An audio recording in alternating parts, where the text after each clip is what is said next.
All right, our last presenter before lunch is Idaho Strategic Resources, and obviously I already explained how important they were in having this event here in Coeur d'Alene. And the relationship with them, like I said, goes back almost 20 years when John Swallow was running another public company. We built up a pretty good friendship, and just found this was basically every year I come here and stay at this resort. And my wife is always upset about that because she's been out here twice and she knows, oh yeah, due diligence, huh? But I continue to do it. She continues to allow that. So I've always wanted to have an event here, and Idaho Strategic is a special company, and at least it is to me, and I know it's widely followed in the club now. And so I'm not going to give too much of an intro since I know a lot of people are already aware of it, and we're going to be going over the company quickly here as well. Travis Swallow, which is John's son, who works for the company now, is going to be giving the presentation. And then after the presentation, John's going to come up, and they'll both answer whatever questions you might have. Travis? All right. I get the coveted slot right before lunch, so I'll try to do it justice and go through this pretty quick. I guess to start, I want to say thank you to Ian, Sean, and Michael for bringing this event to Coeur d'Alene this year. I don't know if Ian wanted to visit Coeur d'Alene and the resort again, or if he just wanted to take away our excuse not to go to Chicago. So one or the other, we're all here. We've got our forward-looking statements. So IDR's business plan, and I'm sure a lot of you guys are familiar with it, can really be boiled down to production-backed exploration. And that's usually always where I start with our company, because a lot of people investing in the mining industry, there's a lot of nuances to it. And what we try to do is take as much of that away from the investor as possible. And this production-backed exploration business plan is as simple as putting a mine into production, getting it profitable, and reinvesting those profits into organic growth, exploration of our other gold assets, and exploration on our rare earth element properties. And so I've put a map up here to show you guys. You're all familiar now with Coeur d'Alene, Idaho. That's where our corporate headquarters is. We're about 2 blocks north of here, so it makes for a pretty tough commute every day to work. But you'll visit the mine tomorrow, the Golden Chest Mine. It's an hour and a half east of here, located right outside the town of Murray, Idaho. And Murray, Idaho has about 50 full-time residents in it. So it's not much of a town, but it's a pretty cool experience. And so we've got our production assets in the northern portion of the state. The Golden Chest Mine is where we produce the ore. The ore is then trucked down to the New Jersey mill. It's about a 45-minute drive, and it's just south of the mine. We won't get to see the mill tomorrow. We won't have enough time for it. So we'll just go visit the mine where the production occurs. And the way our operations work is, so ore's mined at the Golden Chest Mine, processed at the New Jersey mill, and then we actually sell our concentrate at the mill. Our concentrate broker takes it from there. It goes over to the port in Seattle, and ultimately it's shipped to LS Nico right now in South Korea for refinement into gold bars. So beyond our production assets in the northern portion of the state, we have gold exploration assets in the central part of Idaho, and also we're the largest rare earth element landholder in the United States, and that's located in the Idaho rare earth element thorium belt that runs in the central eastern part of the state, from the town of Salmon up through, or from our Lemhi Pass property through the town of Salmon to our Mineral Hill property. And so we'll get into each of those in a little bit more detail throughout the presentation. But just a quick overview from the corporate side. We're listed on the New York Stock Exchange, ticker symbol IDR, headquartered in North Idaho. We're domiciled as an Idaho company. That was one of the things when we were getting uplisted on the New York Stock Exchange. Everybody kind of just assumed we would naturally re-domicile into a Delaware corp. And so we actually handled a lot of the NYSE uplisting process ourselves. It was our corporate secretary, Monique, who had taken 2 other companies to the NYSE, so she was familiar with the process. And then our corporate counsel, Luke O'Dowd, he's taken a number of companies to the NYSE as well. And to a lesser extent, myself and my dad, we helped with the process as well. And when we were going through it, the NYSE just assumed we were going to re-domicile as Delaware. We asked them why, and they couldn't give us a good answer, so we stayed in Idaho Corporation, which to many of you guys might not mean a lot, but being an Idahoan and staying independent and true to Idaho meant a lot for us and to our guys. And so this photo is actually us ringing the bell of the New York Stock Exchange. It's a little contrary to how most companies do it when they send their guys in their suits to New York. They maybe have the token miner with the hard hat on to push the button. We actually sent our corporate secretary to New York, and the rest of us went underground with the guys, put on our hard hats, and live streamed. So that was actually my second week on the job. I was in charge of getting the live stream set up from underground to New York City. So we ran Wi-Fi underground, myself and one of our young mine engineers, and had it all set up. And we tested it with a FaceTime call the day before we were supposed to be live streaming to the floor of the New York Stock Exchange. So it all worked out, but it's a story that we're proud of, and I'm especially proud of. And so all this kind of begs the question, and I alluded to it, we're Idahoans, but why Idaho?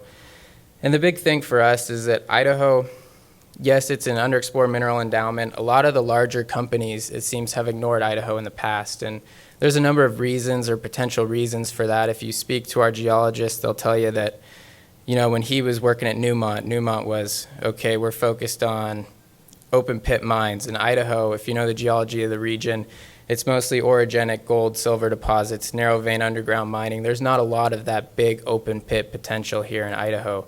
And so a lot of the larger companies kind of ignored Idaho for many years. And another reason could be the lack of private land. A lot of Idaho is owned by the government, the U.S. government, and also state land. And so we'll get into that as we go on as well. But the big thing for us is our We Live Here philosophy. And we could probably spend the whole presentation talking about the We Live Here philosophy. But I'll hit on just a couple points. And the first one, where I spend a lot of my time speaking about this, is on the environmental side of things. And so when we talk to state and local governments, it's, you know, you guys are concerned about mining and its impact on the environment, and rightfully so. But when you have a group of guys like us who live where we work, who, you know, swim in Coeur d'Alene Lake, which is fed by the river that runs through our mine, or by our mine and next to our mill, we take extra precaution and care with this area, and it's where we hike, it's where we hunt, it's where we fish. So that's something that it plays well with the politicians, but it's also just reality for us. And our guys really appreciate the We Live Here philosophy, because all of our miners go home every night. And to a lot of people in a lot of different industries, especially these days, going home every night is not something you think about when you're looking for a job. But for a miner, that's a really important consideration. A lot of these guys have spent their lives working hitches of 20 days on, 10 days off in Nevada, Alaska, Arizona. And so they're from the Silver Valley, but they spend a third of their time in the Silver Valley and 2/3 of their time typically in the middle of nowhere in Nevada. And so for those guys to have an opportunity to work for a local company, do what they love to do, but sleep in their own bed every night. They get to see their kids grow up, play football games, go to senior prom, whatever it is. That's something that you can't replicate, that kind of dedication that they have to the job and to make this company successful. And so that's why I bolded it on this presentation. That's something that, you know, we've got a waiting list of people that want to work for us, and it's because they want that opportunity to come home every night. So I'll jump into I didn't know what to title this slide, so I titled it The Investment Case. It was a really fun slide to make, and full disclosure, I used a free Yahoo stock screener to create this slide, and so I'm sure all of you guys have better software, more accurate to use. But what I like about this slide is it really kind of boils down the uniqueness of Idaho Strategic. And so what I was trying to show with it was there's a ton of mining companies, and boil it down to what makes us different. And so I set a screen. Criteria at the start was I wanted to find precious metals mining companies headquartered in North America or Australia, sub 600 million market cap with greater than $10 million in trailing 12-month revenue. I came up with 63 results. I then wanted to say, okay, how many of those have positive net income? Narrowed it to 16. How many of those are operating in friendly jurisdictions, which really I just excluded, you know, Africa, Asia, things like that, and got to 6. And then I wanted to see who was growing production, who had year-over-year production growth, narrowed it down to 3. And then to make the slide work, of course, I had to find a way to get it down to just us. And so I said, who has critical minerals exposure? And it was just us. And, you know, I joke about that, but for us to The question as a stakeholder relations, as my job title, the question I get a lot is, what value do you ascribe to the rare earth element side of the business versus precious metals? And to be honest, I almost flip that question back on the investor, because it really depends on what they're looking at. Like, well, okay, what do you ascribe the value to? What is your interest in? Because I value them both equally. I look at the critical mineral side of our business as a natural hedge to the gold side. And if you look at the chart that we have here, in 2021, you see that kind of spike in our stock price, and that coincided with our uplisting on the New York Stock Exchange, our reverse stock split, but it also coincided with us adding the rare earth minerals portfolio, or mineral package, to our portfolio. And so there were investors that we got exposure to who weren't necessarily invested or interested on the gold side, but when we added the rare earths, all of a sudden they got interested. It was guys who wanted exposure to gold, but also wanted exposure to critical minerals, and they didn't know how to play it. And so Idaho Strategic, I think, gives them a vehicle to do both. And so shifting focus over to the chart, Ian always refers to this as our report card. And so what I wanted to show with the chart was the date that John, I'm going to call him my dad because it sounds weird to call him by his first name, that my dad's first involvement in the company. So that was in late 2013.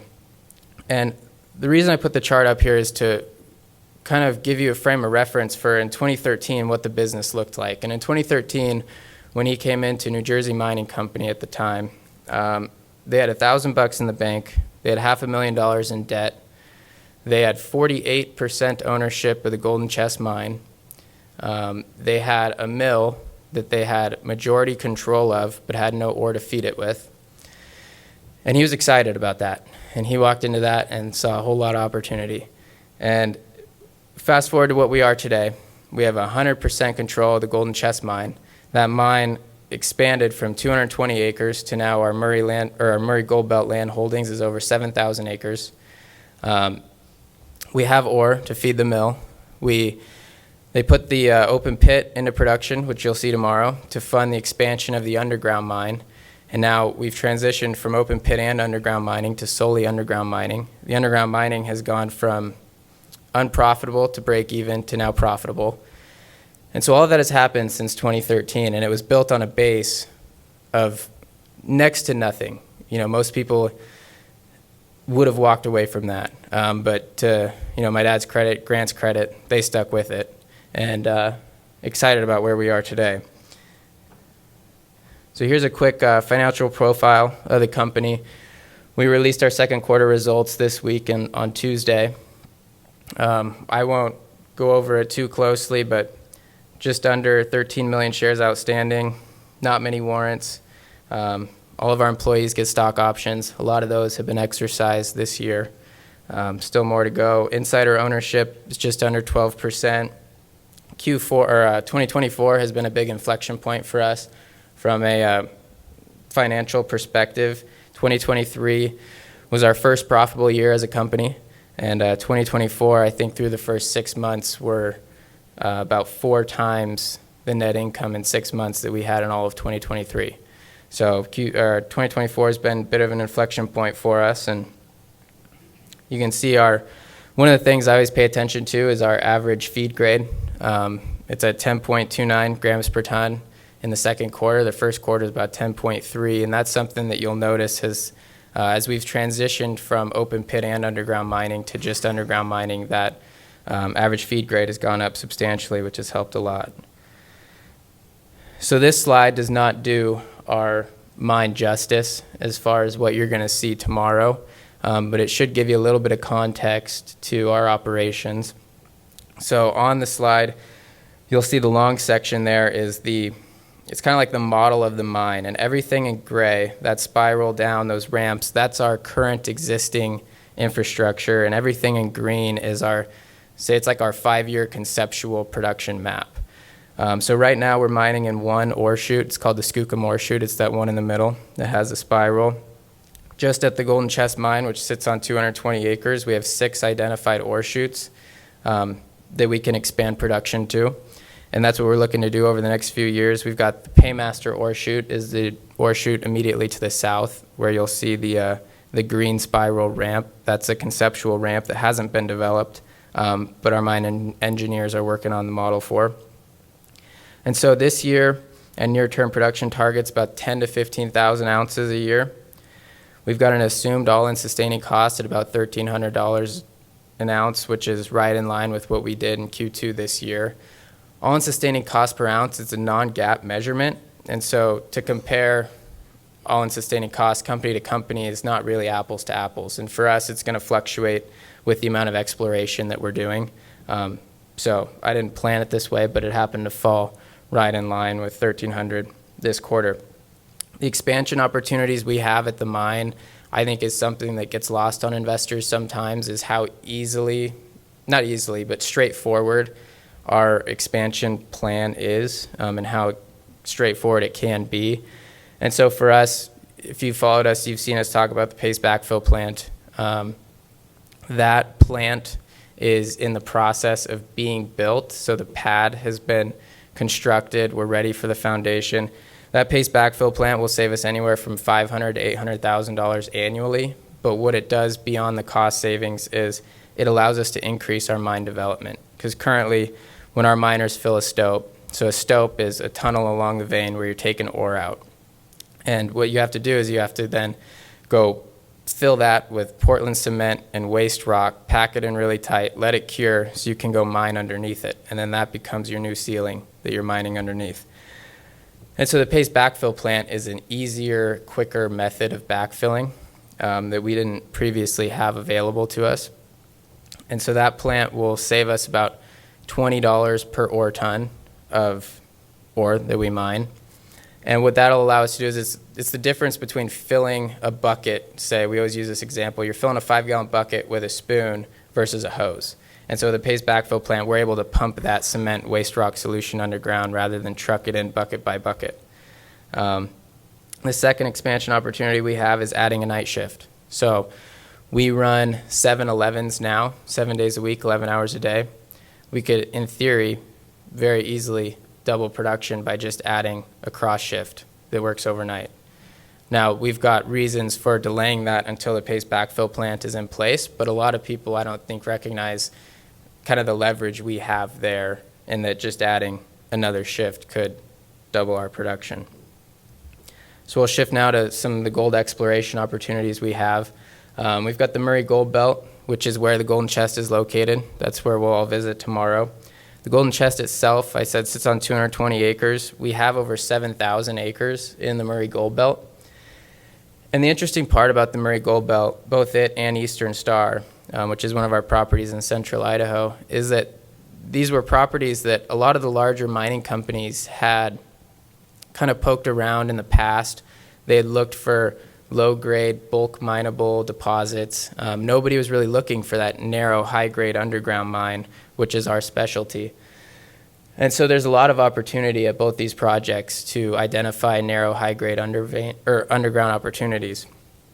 And the Murray Gold Belt is one of those that we have more exploration targets than, quite honestly, than we could handle. Every single red star on the map is a historic mine. So in the 1890s, this area was mined. It was mined until they discovered the Silver Valley. So the Murray Gold Belt sits just north of the Silver Valley. And the Silver Valley is home to Hecla's Lucky Friday mine, the Sunshine mine, Bunker Hill, a lot of the storied mines. And back in the day, in the early 1900s, when the Murray Gold Belt was being discovered, they subsequently discovered the Silver Valley, and all the miners jumped over the hill to the Silver Valley because the price of silver and the price of gold were about equal in the early 1900s. And so that really left the Murray Gold Belt untouched for a number of years. Then the Guggenheim family owned the property. Then it was in the hands of IFG, a forest group. And so IFG had the property for another 20 years or so before we could acquire the land and do some proper modern-day exploration on it. And so Eastern Star is the same way.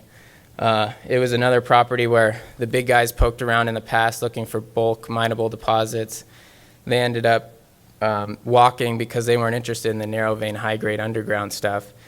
And we came in after a logging company had owned it for about 100 years and doing modern day exploration now. So our New Jersey mill, I touched on it. It's located in Kellogg, Idaho. It's a 360 ton per day flotation mill. This mill, it's won an environmental stewardship award from the state of Idaho. You'll notice it's located right alongside the Coeur d'Alene River, which most companies would never do.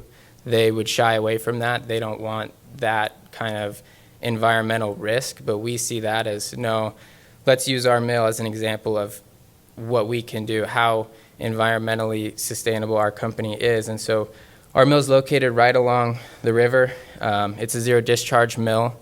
It's one of the only mills in the country that uses a paste system. So you'll see a lot of tailings facilities that are basically tailings ponds, and it's liquid, and that's where you get that environmental risk. But our mill, it actually produces a paste, so it's like 60% solid. You could walk on top of our tailings facility. And that's what allowed us to put it next to the river. That's what won us the award. And this is the same exact mill that we plan to build up in the Murray Gold Belt at the Golden Chest. And so when I mentioned that paste backfill system, that's step one of putting a new mill up at the Murray Gold Belt. And so we're going to put the paste backfill system in, commission it early 2025, and then begin piecing together that new mill from there. And the building for the paste backfill system is going to be built large enough to house a new mill. So when we talk about that, we always talk about we're going to naturally walk into having a new mill up at the mine. It's not going to be like you see some companies announce it, that they're building a new mill, and then it's like this big construction project where they're posting progress pictures and things like that. For us, it's more of a, this is just what we do. This is our operations. And my dad always says, one day we'll wake up and investors will see we have a new mill up in the Murray Gold Belt. So I'll shift focus a little bit more to the rare earth project. So we are the largest rare earth element landholder in the United States. It's separated into three projects: our Mineral Hill project, our Lemhi Pass project, and our Diamond Creek project. And I won't get too technical with each of these in terms of rare earth elements, but I will touch on it a bit. And we could clear any confusion up in the Q&A session. But Mineral Hill is one of those projects that has extremely high grades. And so this is our northernmost project in the belt. And we've sampled grades up to 30% total rare earth oxides. And to compare that to the only producing mine in the United States, Mountain Pass in California, Mountain Pass mines about 7 to 8% total rare earths. And so it's not an apples to apples comparison because we're taking surface samples and that's their run-of-mine production grade. But it is a nice place to start at 30% versus 7 or 8%. And each of these properties, Mineral Hill, Lemhi Pass, Diamond Creek, share geologic similarities to the three great properties, or the three great deposits in the world. You've got Mountain Pass in California, Bayan-Obo in China, and Mount Weld in Australia. And they're all very geologically similar to this area in central Idaho. And the Lemhi Pass property in particular is extremely exciting for us because while you'll see the total rare earth oxide grade is about 5%, considerably less than Mineral Hill, what a lot of people don't understand is what makes up those total rare earth oxide numbers is 16 naturally occurring rare earth elements. But out of those 16 naturally occurring rare earth elements, only about 4 or 5 of them have any economic value. And at Mineral Hill, you'll have about 30% total rare earth elements, but 3 to 4% of that 30% is those minerals of high value. And so whereas at Lemhi Pass, you'll have 5% total rare earth oxides, but 3% of that will be your high value magnet rare earths. We call them the neodymium, praseodymium, dysprosium, terbiums. And so even though on the surface you see 30%, 5%, one looks a lot better than the other economically, they're about equal. And Lemhi Pass has attracted a lot of attention for this unique enrichment of magnet or rare earth elements compared to total rare earth elements. So having 50 to 70% of magnet rare earth elements in that total rare earth element percentage has attracted a lot of attention from national labs, government agencies, other companies. And that's something that we're investigating now with Idaho National Labs and some companies, is just how did this significant magnet rare earth percentage come to be in this portion of Idaho. And so Diamond Creek is kind of a cross between the two. It'll have higher total rare earth numbers than Lemhi Pass, and it'll have higher magnet rare earth content than Mineral Hill.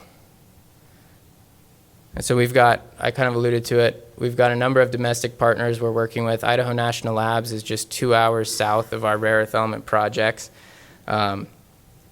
We work with Ames National Lab, Sandia National Lab, and a number of universities and other companies. One of the things that we do with our partners down at INL is we provide ore samples to them so that they can then go do studies on processing rare earth elements, because a lot of these companies or these labs don't actually have access to samples because it's all produced overseas, and Mountain Pass kind of keeps everything under lock and key. And so when we found out that these national labs were literally ordering their rare earth element samples off of the internet to study how to process them, we went to all of them and we handed out our business cards and said, hey, we've got samples, we have ore, happy to send it to you, just share your results with us. And so we liken it to, we were actually talking about this the other day, it's almost like being a drug dealer in the sense that we've gotten these national labs hooked on our rare earth element ores. And so we're their first call when they need to study a new processing technology. They call Idaho Strategic, and they tell their friends to call us for ore too. So in summary, our 2024 activities in the Murray Gold Belt, we've got a number of exploration targets. Butte Gulch is one that we're drilling currently. It's a magnetic anomaly that actually attracted Newmont to the area in 2008. Newmont didn't own Butte Gulch. They owned all the property around it. The guy who owned the Butte Gulch property did not like Newmont, refused to let him on the land. He recently retired and sold us the property. So now we have all of Newmont's data and the property that they were interested in. So we've been exploring that this year. The Katie Dora ore chute is to the north of the Golden Chest. At the Golden Chest in the Skookum ore chute where we're producing, that's an area that in 2019 we defined a high-grade vein underground that it was when we were running our own drill rig, and it was our last hole before winter. We drilled it, had a discovery, and then had to pull the drill rig off the hillside for wintertime. And so we're excited this year to have the profitability to get back up there and drill that and follow up on those results. We're doing additional underground drilling right now in the Skookum chute to target the H vein to the north of us. And then there's the Buckskin and the King mines, which are historic mines from the early 1900s that we've identified some targets there as well for potential narrow vein high-grade underground deposits. I mentioned the paste backfill system. We're already prepping for that, constructing that. That should be ready in early 2025. We negotiate a new concentrate contract with our concentrate brokers, which we expect will save about $200,000 to $400,000 annually. And one of the things we always touch on with that is that, $200,000 to $400,000 savings is good, but we always look at it as an operator standpoint as that runs through the business twice. So you can save $200,000 here. You don't have to go make $200,000 just to get back to even. So everything runs through the business twice, and that's why we focus a lot on cost savings and operational efficiencies. And on the rare earth side of things, there's 2 industry events, usually fairly active industry events. The International Rare Earth Element Conference we'll be going to, and the Adamas Mines and Magnet Conference. And both those events are, the rare earth industry is so small that all the players show up. And so we've made a lot of contacts through those, and there's a lot of strategic partnerships that typically result from those meetings. And we've got a number of government funding opportunities. We've applied for grants that are, the application process is done. Now we're just waiting to hear back on if we were successful or not. So that's what our 2024 looks like, that and a whole lot more. And yeah. Okay. Time for Q&A. John and Travis will answer questions up here. John, I'll hand you this mic, but I'll get things kick-started. Well, here, let me ask the question. You can just sit down. Then I'll hand it to you. Thanks, Ian. Yeah. At first, John said that he's going to have Travis give the presentation because we kind of did a run-through about a month ago. And I was like, come on, John, because he hates giving presentations. And he's like, no, I'm just going to have Travis do it. And I'm like, oh, come on, it's different. Why don't you just do the presentation? So Travis ended up doing it. And I was like, you're right, he's a lot better than you are. So. I didn't like the word a lot, but I happen to agree with him. So, I mean, I guess I'll get things kickstarted with a question. The mining industry is obviously known as not the most culturally centered industry on the planet.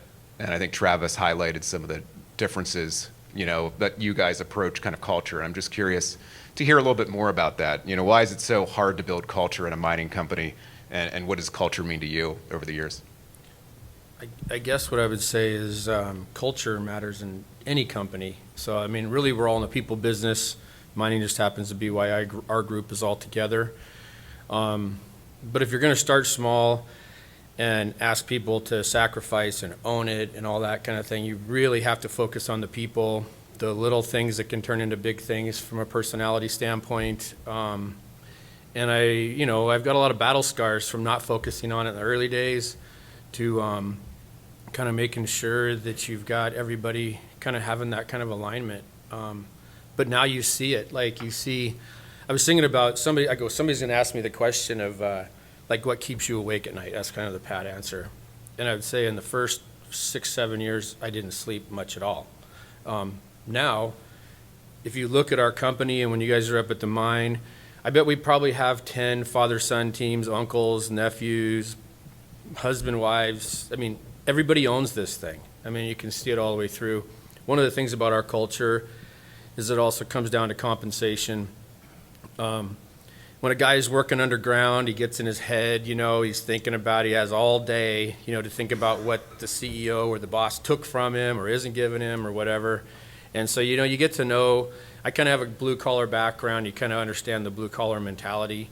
And you really got to pay attention to sort of how that is. And so when we look at compensation, Grant and I have the same salary level. We're at the same level. But we're not that much higher, really, than an underground miner makes. And so if you're asking people, again, to sacrifice and build and grow and buy into the vision, you can't be the guy making 56 times what, the average employee is working. And if you look at a number of these public company CEOs, that's exactly what they do. So I just answered the question I wanted to answer. So as you knew would happen. Yeah. Maybe the next question, and then we'll open it up to the audience. You started in 2013 with 240 or 300 acres of land, and now it's 7,000 acres. I think 1,500 acres of that is actual private land, which is pretty substantial and important. Yeah. Can you maybe talk about the importance of actually owning the private land versus unpatented claims on land, and also just it took 10 years to put this property package together and kind of going through the worst of times to now get to a place where now all of a sudden it's the assets everybody wants. Well, that's a lot of different questions in one question. So the land package to me, you got to always focus on your base. The land package to me was always a fallback. If you're going to plan for success, you need to actually plan for success. And so one of the first things I did is I actually loaned the company the money to buy the first land that we bought because I knew it would be key to us moving forward. But I also knew while we were trying to establish a land position, because if you're a successful, profitable miner, you're going to wish you had a large land position. And this district was an overlooked district for 120 years. I mean, this has been one of those things I've wanted to do forever. So you kind of start looking at that, and it was 4 years probably of back and forth with this guy to end up assembling that entire, well, not even all of it, but parts of it at a time. But I knew we needed it. And I'm a real estate guy. I like hard assets. I like things that are real. But one of the key things about our land position is we've got a very good core of private land that has past small producing mines and kind of gold everywhere. And then you got public land around it. Well, it's actually hard to get approvals and permits to mine on public land. It just is. And rightfully so. I mean, it's the public's land. You should have to, prove yourself. But on private land, we can open up a new adit and be mining in 30 days. That's the kind of thing. So even if we always had this kind of public-private philosophy. You can have, because you own the mineral rights on the public land adjacent to your private land. When you have the unpatented mining claims, put your development and your adits and stuff on the private land. You can mine under the public land, access that mineralization, and never touch the surface. And to me, as a citizen, I love that, because then the surface just stays like it is. I kind of have a problem with some of these guys that come into these communities and they've got all this unpatented land. They come in with these big plans. And even I'm like, hey, dude, I mean, you haven't proven yourself to me. You haven't proven yourself to these communities. Like, you actually don't deserve to start big like that. And so it's kind of a long-winded way. There's a lot of different moving parts to it, but it also shows the communities where we are. Like, we're going to start small and grow, and then they're all on your side. Even the environmentalists start to become on your side and cheering you on as you advance. By taking care of both. I mean, so go ahead. Any questions? First of all, I want to give kudos to Travis for obviously a young guy, and I'm not overly familiar with the story. I thought you did a really fine job in describing what the company's about, so just wanted to give you a positive shout out there. I have two sort of big picture questions. The first one is pertaining to, and I'll tell you what both questions are, and then I'll be quiet. So you mentioned briefly thorium. Thorium's been around or talked about for many decades. It's never really managed to take any market share yet. I know it's still kind of early-ish days, even though it's been talked about for decades. Taking market share, from nuclear. Maybe big picture, you can talk about what your plans are with thorium, but more to the point of where it is on a big picture basis, and where you see it, and how that may fit into your plans and the country's plans for power generation. That's the first question. The second one is regarding the U.S.'s, I think it's pretty clear, vulnerability to the lack of rare earth element production, and moreover, the processing. And you talked a little bit about that, how you're collaborating with, some local institutions, and even, like I saw Oak Ridge is up there. That's a national, well-respected laboratory. Have you had any discussions at all with the federal government, and maybe in particular the DOD, that maybe you can't talk about this, about how you may be able to help solve what's clearly a pretty substantial vulnerability, and from a defense perspective in the United States? Thank you. I'll start with the second part first, and then I'll actually have Trav jump in a little bit too. But I guess one of the things to look at, the answer is yes on part of what you said on the second question.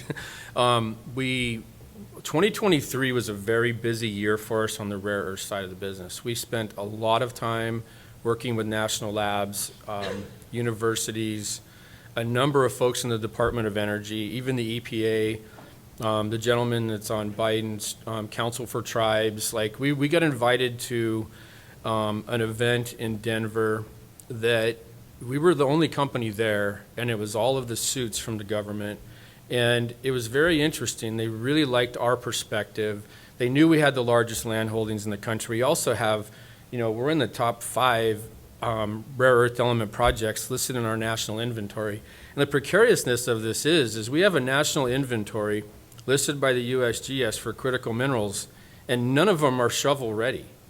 And so that, if you really start to look at really where we're sitting and how far behind we are, there would be riots in the streets if we really, really got into how unprepared our country is on this. Now, I will say, though, in the course of about a year and a half, our government has completely turned on a dime. So much so that I even got asked earlier this year to help edit and sort of co-author a bill that's going to go through Congress sometime after the election, I think, depending on who wins. But really what it came down to is they started to look at ways that the government can help fund. My big thing with the Department of Energy was, you guys need to stop saying drilling is bad and exploration is bad and treat it as research and development, because we're never going to get there if all we focus on is processing. because you're never going to the mine. Like, you're never going to the ground to actually get the stuff out of the ground. So we were kind of one note Charlie's on that. We're like, you guys, like, we know what we're talking about here. And finally they started listening.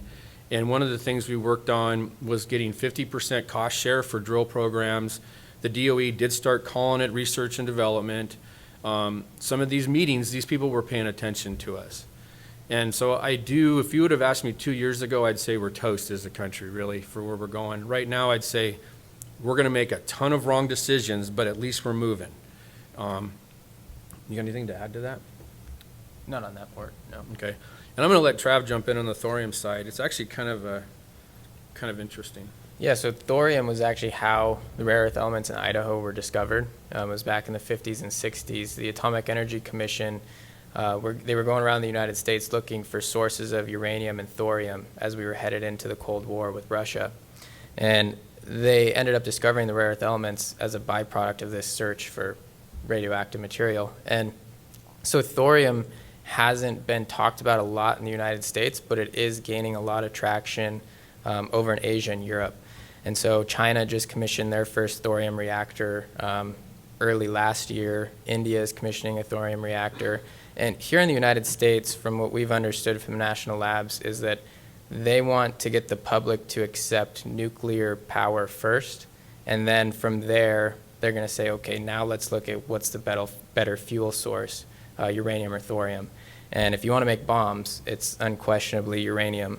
But if you're looking for what's the most environmentally friendly from a radioactive standpoint and a half-life of the plutonium byproduct and things like that, it's obviously thorium.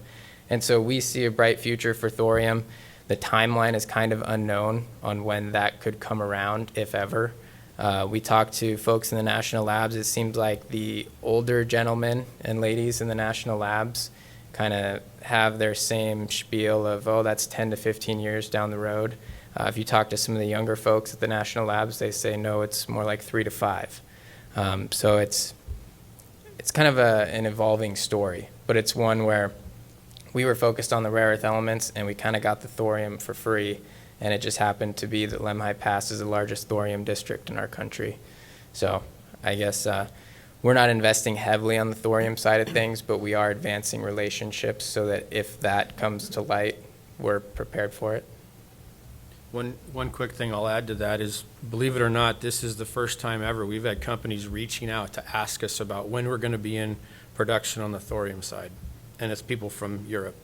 So yeah, that 10 to 15 year thing was a thing, and like Trav was saying, then it got to 5 to 10 and 3 to 5, and right about March, Rob and I were talking to one of the guys at the labs, and he goes, that 3 to 5 year thing we've always talked about, well, it's happening. And we're like, wow. I mean, because you can really start to see how there's a lot of things progressing right now, as we all know, in our country. And that's part of the reason we have the business plan we have, is to sort of address sort of my macro level fears, I guess you'd even say, from all the way from deglobalization to, the inflation, global instability, kind of everything, generational turnings and all that stuff. So I do think thorium's going to be in the picture somewhat. Like Trav said, we're not banking on it, but I would not be surprised if it actually matters. I don't know if that answered both of your questions there. Thank you for presentation, for hosting us and letting us visit your facilities. Could you please guide us a little bit on your roadmap or milestones for developing the rare earth side of the business? Yeah, I guess I'd say we kind of sent a lot of ships sailing in 2023. A lot of if anybody's ever dealt with the lab, national lab or university, you realize that when you send them something, they don't get back to you right away. And then these guys, it's just one of those things where we're just now starting to hear back about samples that we had sent out last year. And really, we're waiting for a bunch of these people to catch up. But we do have some funding opportunities that we sent out for. Some of them are actually delayed in actually getting announced. But one thing we were actually planning a couple of drill programs for this year, but when I started helping out this House Senate committee, with this bill that had to do with 50% cost share for drilling. I thought, I'm not going to go drill anything when I'm going to have a 50% off sale next year. Plus, if you look at a couple of like Lemhi Pass, in my mind, is a considerably larger company project. And while we could advance it, if you have a larger company come in and joint venture or whatever with you on that project, I'd rather spend their money than our money. And so we take a very balanced approach. I think if you look at anything about our company and our guys, is we're very, we're in a very risky business, but we're very conservative and we take a very sort of balanced approach towards it. I know it's not a direct milestone thing, because I think some of these milestones I'm actually waiting on myself to know how to react and then go forward. But we did build, we've built a lot of relationships, like a lot of even like the folks at Radiant, the micro reactor company we announced the MOU with, that's one of those things that came out of the DOE relationships that we built. One of the cool things, just so you understand how we look at things, we don't necessarily look at the end result as basically the end result where all the value is. We think of the journey as the value. And so do I think we're going to have a micro reactor at the Golden Chest? Maybe. But it just so happens that Andreessen Horowitz is the largest investor in Radiant Nuclear, and Radiant Nuclear needs to show that they're going to they have a partnership with a mining company to be able to put a micro reactor at a mine. And that's us. And this is going to be a process. And so I think you could even see, I would guess right now that we probably have a few investors that came through that connection with the Silicon Valley investment bankers. This is my first time hearing of the company, so I appreciate this opportunity. Sure. And I notice you're both young in your own contexts. What's the end game? Do you hope to stay public for a long time? Do you aspire to be acquired by a larger giant? So what do you think is the best case among the many possibilities? We'll, like anybody, any company, you're going to build your company, and if you end up getting taken out one day, then great. But I didn't go into business with my sons, and Grant didn't go into business with his son in order to flip something. I grew up in and around this industry. I grew up, we look at this generationally. I think we're already doing something in the mining industry that hasn't been done before, at least not since the 50s or 60s, which is just a logical business approach. So I would say, we're going to keep kicking ass as much as we can. And if we get taken out because of that, great.